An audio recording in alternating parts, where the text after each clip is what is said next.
পাথর প্রতিমার জোড়া খুনে কি জোরালো হচ্ছে তৃণমূল কংগ্রেসের প্রাক্তন সদস্যের নাম? পরিবারের করা এফআইআর থেকে অনেক নাম বাদ দিয়ে দিয়েছে পুলিশ। অভিযোগ মৃতের পরিবারের, যার মধ্যে প্রধান তৃণমূল কংগ্রেসের প্রাক্তন পঞ্চায়েত সদস্য গৌরহরি মাল। যারা খুন করেছে তারা এখন ধরা পড়েনি। আমরা চাই তারা যেন উচিত সাক্ষী মানে হয়, তাদের যেন শাস্তি হয়, ফাঁসি হয়, কারণ নিরপেক্ষভাবে দুটো বোনকে খুন করেছে। আমরা তখন এমন অবস্থায় ছিলাম, ছোটো বোন অপারেশন হয়েছে বলে আমি আসতে পারিনি সেই সময়টা। আর তাদেরকে এমনভাবে মারা হয়েছে যে গ্রামের এত গ্রামবাসী আছে, কেউ বলতে পারছে না যে তাদেরকে কে খুন করেছে, সেটাও কেউ বলতে পারছে না। কিন্তু গ্রামবাসীরা বলছে যে আমাদেরকেও তো বাঁচতে হবে। হ্যাঁ, আমাদেরকেও বাঁচতে হবে। অনেকে বলছে যে আমাদেরকেও বাঁচতে হবে। তারপরে এখানে আমার মানে দাদু মানে মার বাবার জায়গা ছিল, সে জায়গার উপরে অনেকে দখল করে আছে। পাশাপাশি এই যে জায়গাটা, এই জায়গার উপরে দখল করে আছে, সেটাও আমরা চাই যে এই জায়গাগুলি যেন তারা ছেড়ে যেন করে। আমার স্বামী গ্রেপ্তার হয়েছে, আমরা দেখাশোনা করতাম। আমার বাবা মরে যাওয়ার মৃত্যুসজ্জায় আমার স্বামীর হাতে আমার দুটো দিদিকে দিয়ে গেছিলো। হ্যাঁ, বলে বাবা আমার ছেলে বলে নেই, তুই দুটো দিদিকে তোর মার মতন দেখবি। সত্যিকারে আমার দিদিকে আমার স্বামী মার মতন সেবা করতো। কারেন্ট শর্ট খেয়ে আমার দিদির হাত পড়ে গেল, গুরুদাসপুর হসপিটালে 1 মাস ভর্তি ছিল। সেখান থেকে এনে কলকাতায় ফুলবাগান, ওখান থেকে ট্রেনে যেতে হয়, সেখানে গিয়ে জয়নগরের নার্ভের ডাক্তার সব দেখেছে। আর একটা দিদি কিছুদিন আগে স্ট্রোক হলো, হসপিটালে ভর্তি ছিল, সেখানে থেকে দেখে নিয়ে এসে সুস্থ করে বাড়ি গেছে। কিছুদিন আমি ছিলাম এখানে যাবার, আমি বাড়িতে দোষী নয়, একে শাসানো হয়েছে, এটাকে মিথ্যে কেসে জড়ানো হয়েছে। গত মে মাসে দক্ষিণ 24 পরগনা জেলার পাথর প্রতিমা ব্লকের ভোলাহাট থানার দিগম্বরপুর গ্রাম পঞ্চায়েতের গুরুদাসপুরে নিজের বাড়িতে নৃশংসভাবে খুন হন 2 বোন।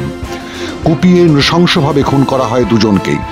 তদন্তে নেমে পুলিশ গ্রেফতার করে বোনদের ভগ্নিপতি ও ভাইপোকে। তারা এখন ডায়মন্ড হারবার সংশোধনাগারে। তবে খুন হওয়া 2 বোনের আত্মীয়দের দাবি, প্রকৃত দোষী এখনো গ্রেফতার হয়নি, কারণ তদন্তই এগোয়নি। বিনা তদন্তে আটকে রাখা হয়েছে তাদের পরিবারের লোকজনকে। যারা খুনি এখানেই আছে, আমি বারবার বলছি, এখানে একটু তদন্ত করলে সব খুনির কটা জায়গা, গৌর মাছ 10 কাঠা জায়গা পুকুর কেটে এখনো আছে, এখন জবরদখল করে আছে। আপনারা বিক্রি করেন ওই জায়গা? আমার জায়গা দলিল আছে, রেকর্ড আছে। এখানে আমার দিদির কাছে রেকর্ডটা ছেড়ে ফেলে দিয়েছে, কাগজপত্র সব।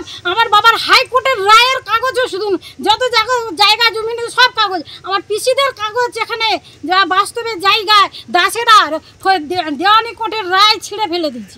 হ্যাঁ, কোর্টে গেছিলাম, কোর্টে যেতে বলছি, ওখানে পুলিশ কোনো চার্জশিট পাঠাচ্ছে না। আমরা কি করব? এখনো যে তার যে কোনো ধরা পড়েনি কি, যারা খুন করেছে তারা এখনো ঘুরে বেড়াচ্ছে গায়ে কাপড় দিয়ে, হয়তো আমরা জানতে পারছি না। আমরা চাই খুনি ধরা পড়ুক। পরিবারের দাবি, 2 বোন এবং তাদের বাবার যে সম্পত্তি এই অঞ্চলে রয়েছে, সেই সমস্ত সম্পত্তি দখল করে রেখেছে স্থানীয় গৌরহরি মাল। কে এই গৌরহরি মাল? তিনি হলেন তৃণমূল কংগ্রেসের নেতা, পঞ্চায়েতের প্রাক্তন সদস্য। সেই জায়গা এখন তিনি ছাড়তে চাইছেন না। মূলত এই মারার কারণ হচ্ছে এই জায়গা সম্পত্তি নিয়ে। সম্পত্তি কেউ দখল করে বসে আছে, কেউ চাইছে, এর জন্যেই মারা এই দুজনকে মেরেছে। আর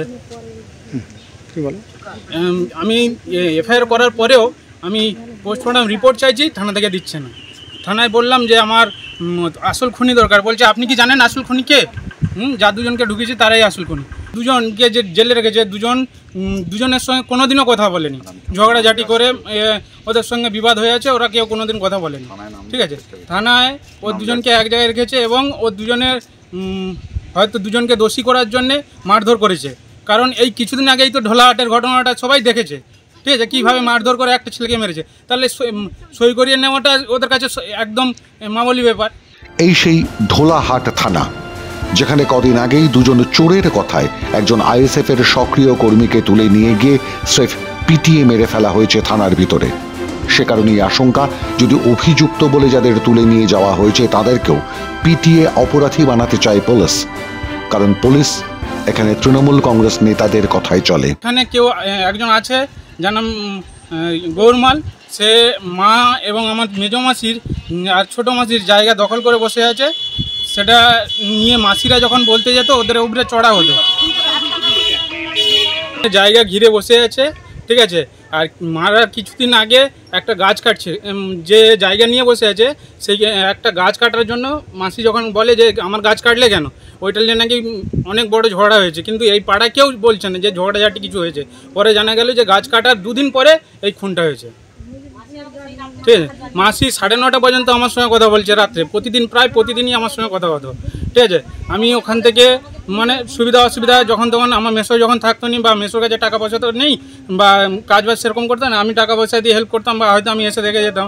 ঠিক আছে, আর দুটো মাসিকে যেদিন খুন করে সেদিন 9:30 পর্যন্ত আমি ফোনে কথা হয়েছে, যে আমাকে কোথাও কিছু বলেনি। এদিকে গৌর হরিমালের দাবি, খুন হয়ে যাওয়া বোনদের বাবা বেঁচে থাকতেই তিনি নাকি এই জমি কিনেছিলেন। দামি কাগজও রয়েছে তাঁর কাছে, তবে রেজিস্ট্রি করা হয়নি বহু বছর, আর কিছুটা জমি তিনি দখল করে রেখেছেন। উঠছে যেখানে আপনার ওখানে দুজন যে খুন হয়েছিল তাদের জায়গা জমি আপনি জোর করে দখল করে আছেন, কি বলবেন? না, তাদের জায়গা জমি দখল করার কোনো প্রশ্নই নেই। মালিক আমাকে যে 50 শতক জায়গা বিক্রি করেছে, 50 শতকের মধ্যে 8টা দাগ আছে, 8টা দাগের মধ্যে 2টো প্লট আছে, 2টো প্লট ও ওর পিসিদেরকে 8 শতক জায়গা দিয়ে 4 শতক নিয়ে আমাকে সেই 4 শতক দিয়েছে, আর 46 শতক একটা প্লটে আমি সেটা দখল করে আছি আজকে প্রায় 10 বছর। এটা ফালতু গুজব একটা ছড়ানো হচ্ছে আমার বিরুদ্ধে। প্রশ্ন হলো, জমি যদি কিনেই থাকেন তাহলে তখনই রেজিস্ট্রি করলেন না কেন? 50 শতকের অর্থ প্রায় 30.25 কাঠা জমি। নাকি দখল করা জমি ফেরত চাওয়ার কারণেই খুন হতে হলো আসল ওয়ারিসদের? তাহলে কি দখল হওয়া বিপুল পরিমাণ জমি ফেরত না দেওয়াটাই এই খুনের মোটিভ? পরিবারের দাবি সেটাই। আমি চাইছি যে প্রকৃত খুনি বা প্রকৃত সত্যিটা কি এটা আমি জানতে চাইছি। ওখানে না হলে আমি অন্য কোথাও আমি ব্যবস্থা নেব। আমি হাইকোর্টে কি বলে আবেদন করেছেন? এই আমার দুটো মাসি মারা গেছে, কি খুন হয়েছে এটা প্রকৃত খুনিকে, এটার জন্য রাজ্য পুলিশের হাতে আমি আর ছাড়তে চাইছি না। আমি চাইছি সিবিআই বা সিআইডি এর দুটো সংস্থায় যে কোনো একটা এজেন্ট যেন আমাদেরকে সাহায্য করে। সমস্যা হলো, এই পরিবারের একটা বড় অংশ হলদিয়াতে থাকেন। সেখানেই দুই বোনের বিয়ে হয়েছে। ডায়মন্ড হারবারে আরেক বোন থাকেন। আত্মীয় স্বজনরা ছড়িয়ে ছিটিয়ে আছেন। ফলে তদন্তকারীদের সঠিক সহযোগিতা ছাড়া প্রকৃত দোষীকে গ্রেফতার করা সম্ভব নয়। তবে খুনের মোটিভ যখন পরিবারের লোকজনেরা বলছেন বিপুল পরিমাণ জমি, তখন সেই পথে তদন্ত এগোতেই পারে। কিন্তু এই সেই ডায়মন্ড হারবার মডেল, এখানে সেই তৃণমূল কংগ্রেস যোগাযোগ এবং এই সে ঢোলাহাট পুলিশ থানা। ফলে দক্ষ ও নিরপেক্ষ তদন্তকারী সংস্থা ছাড়া এই জোড়া খুনের সমাধান সম্ভব নয়। মাধ্যম ব্যুরো রিপোর্ট।